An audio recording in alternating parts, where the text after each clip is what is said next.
మహిళలకు పురస్కారాలు ఇవ్వడం అభినందనీయమన్నారు ఎమ్మెల్యే వివేక్ వెంకటస్వామి. వచ్చే మహిళా దినోత్సవం రోజున పురస్కారాలు అందజేస్తున్నది నల్లమల్లి ఆదర్శ మహిళా చారిటబుల్ ట్రస్ట్. బంజారాహిల్స్లోని కార్యాలయంలో ఆదర్శ మహిళా పురస్కారాల పోస్టర్ను ఆవిష్కరించారు చెన్నూరు ఎమ్మెల్యే వివేక్ వెంకటస్వామి. ఈ కార్యక్రమానికి ట్రస్ట్ మెంబర్స్, మహిళలు పాల్గొన్నారు. పెద్ద ఎత్తున మహిళలు పాల్గొని ఈ కార్యక్రమాన్ని విజయవంతం చేయాలన్నారు వివేక్.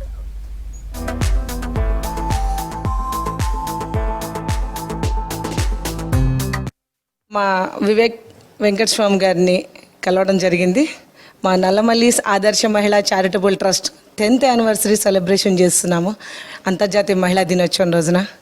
ఆ రోజున మా కార్యక్రమానికి పెద్ద ఎత్తున మహిళలు పాల్గొంటున్నారు. దాని గురించి సార్తో పోస్టర్ లాంచింగ్ అండ్ ఆ రోజు ప్రోగ్రామ్కి చీఫ్ గెస్ట్గా ఇన్వైట్ చేయడం జరిగింది. గత 10 సంవత్సరాలుగా మా సంస్థ ద్వారా ఎన్నో కార్యక్రమాలు చేస్తున్నాము.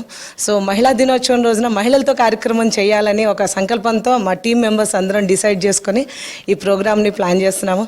ఈ కార్యక్రమానికి మాకు మా స్వర్ణమాల జ్యువెలరీస్ వాళ్ళు అండ్ ఇమడి జ్యువెలరీస్ వాళ్ళు, నెక్స్ట్ జేవేవిఎస్ పట్టు చీరల వాళ్ళు, సౌత్ ఇండియా షాపింగ్ మాల్ వాళ్ళు, జీజీఐ వీళ్ళందరూ ప్రత్యేకంగా కొలం శ్రీనివాసరెడ్డి గారు మాకు సపోర్ట్ చేయడం జరిగింది. ఈ కార్యక్రమానికి మా సెల్వెల్ సుబ్బారావు గారికి అందరికీ పేరు పేరున మా ట్రస్ట్ తరపున ధన్యవాదాలు తెలియజేసుకున్నాం.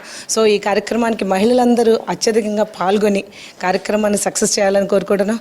అండ్ దాంట్లో ఒక సర్వీస్ ప్రోగ్రాం కూడా అనుకున్నాము.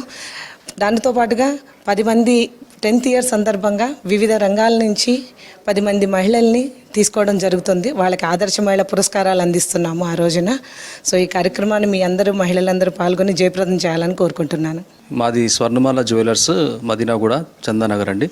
సో నల్లమల్లి మహిళా చారిటబుల్ ట్రస్ట్ వాళ్ళు women's day celebration March 8th రోజు చేస్తున్నారు. వివేక్ వెంకటస్వామి గారి ఆఫీస్కి వచ్చి దాన్ని లాంచ్ చేయడం జరిగింది ప్రోగ్రామ్ని. సో ఈ నల్లమల్లి ట్రస్ట్ వాళ్ళకి ఈ ప్రోగ్రామ్ చేస్తున్నందుకు చాలా అభినందనలు. మరియు వీళ్ళందరూ లేడీస్ పెద్ద ఎత్తున వచ్చి ఈ ప్రోగ్రామ్కి పాల్గొనాల్సిందిగా కోరుతున్నాను. ధన్యవాదాలు.